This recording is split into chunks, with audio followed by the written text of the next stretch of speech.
வெளிநாட்டு வேலை. பாகம் 2.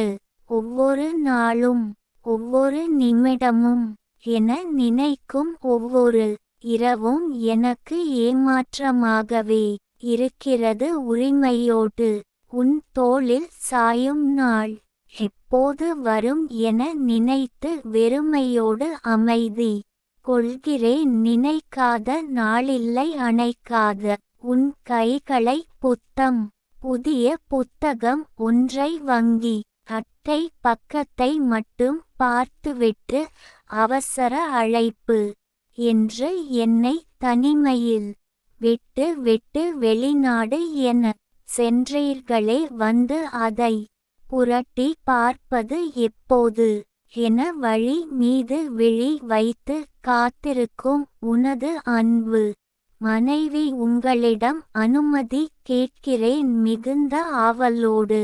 அவசியம் அனுமதி தாருங்கள். உடனே புறப்பட்டு வாருங்கள். வறுமையை கூட ஏதோ சில நாள் பொறுத்து கொள்ளலாம். கணவர் என்ற உரிமையை நிலை நாட்டுவதை இனி ஒரு நாளும் கால தாமதம் செய்ய முடியாது என்கிறேன். தமிழ் சித்திரை. முழு நிலவு பௌர்ணமி நாள் நம்ம வீட்டில் இருக்கும்படி விடுமுறை எடுத்து நீங்கள் புறப்பட்டு வந்து விடவும்.